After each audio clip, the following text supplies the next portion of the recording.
Hi, I'm Todd Chubridge, and I'm an investor living in Los Angeles.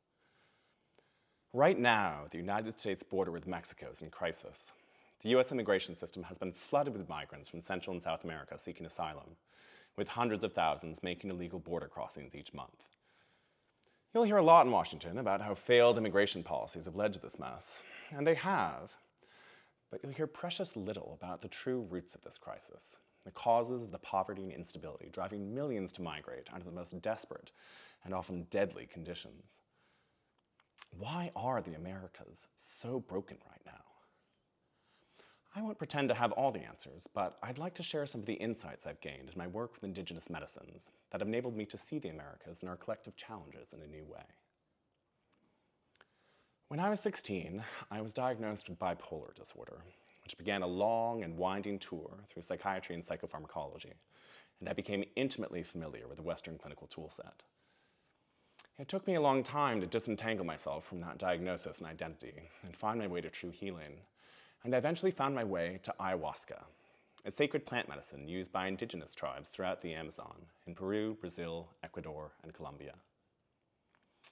I've seen an endless parade of very fancy doctors and been prescribed a wide variety of pharmaceuticals, and I can tell you by far the most sophisticated and powerful healing I've experienced was with shamans from the Shipibo-Canibo tribe in Peru, where I've done 4 plant medicine retreats. I know ayahuasca and other indigenous medicines have so much to offer us, and not just in treating mental health conditions. From what we know about the biochemistry of ayahuasca and its effects on the immune system, there's abundant reason to believe it could prevent or treat a wide range of diseases, including cancer, as well as autoimmune and neurodegenerative conditions. I'm working to develop an interdisciplinary research program to work in partnership with indigenous communities to explore the vast potential of their medicine traditions and develop a deeper scientific understanding of how they work and the best ways to integrate them into our model of healthcare.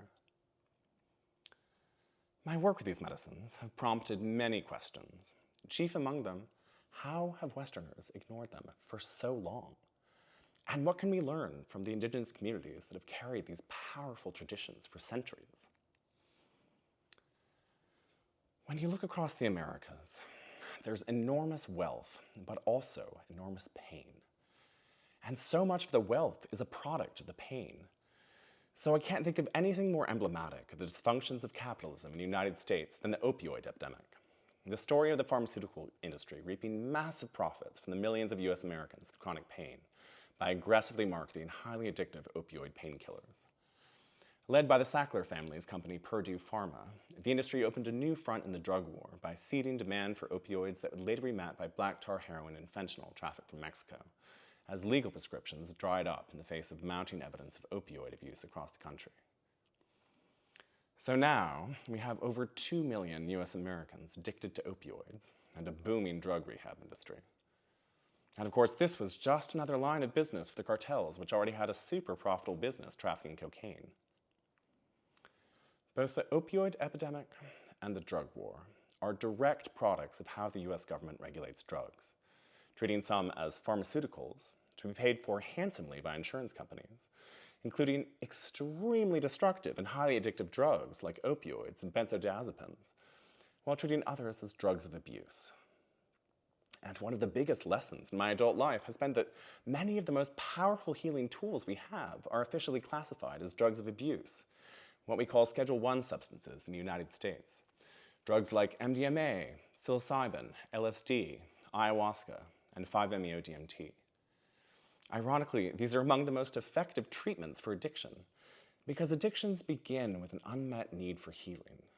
And drugs like opioids, alcohol, cocaine, and benzodiazepines rapidly lose their appeal once people have had a chance to heal the wounds that drive them to substance abuse. Thankfully, our legal regime is beginning to change, with MDMA on track to be approved by the United States Food and Drug Administration later this year, and psilocybin not far behind. But we still have a long way to go from here. Collectively, we have some important lessons to learn about how we relate to mind-altering substances.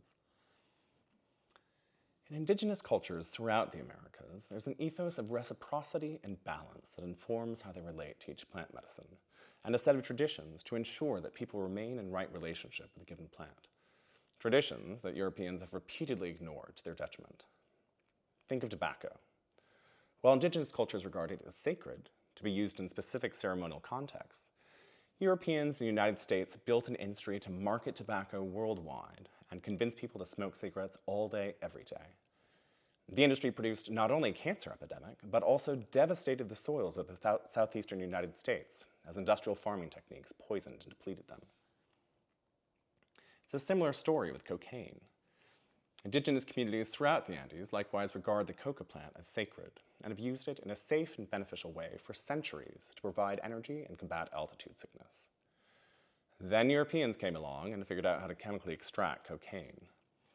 It became a highly lucrative drug of abuse, and to meet North American and European demand for cocaine, the cartels developed perhaps the world's most violent logistics network, the product of repeated cycles of escalation with the state-sanctioned violence of the drug war. And now, the cartels are the 5th largest employer in Mexico. They have corroded institutions throughout Mexico and Central America, leading to endemic corruption and widespread violence that has disrupted legitimate economic activity and driven millions from their home in search of a better life in the United States. And when you look at that population of migrants and refugees, they are overwhelmingly of Indigenous descent, which points us to the roots of this unfortunate mess we're in.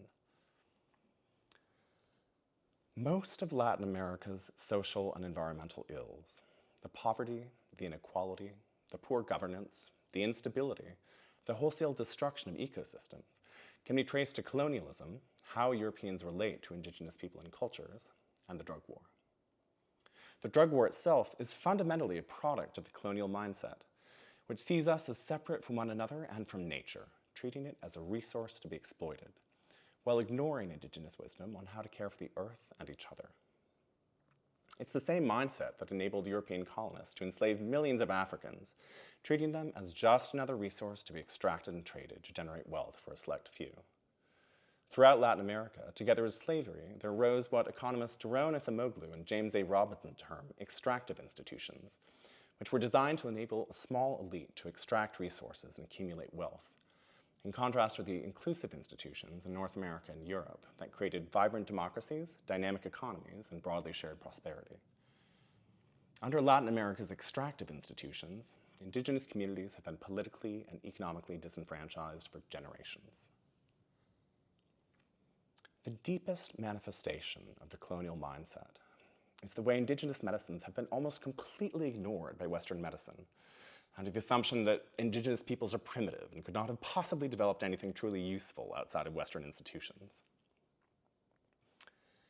In Peru, they speak of plant teachers, and the plants have important lessons for us, chiefly that we're all in this together.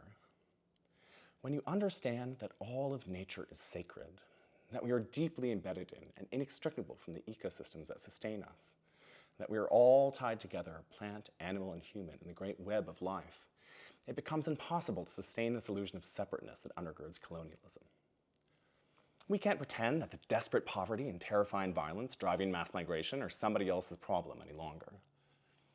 The drug war began with the abuse of Indigenous plant medicines, and we can end it.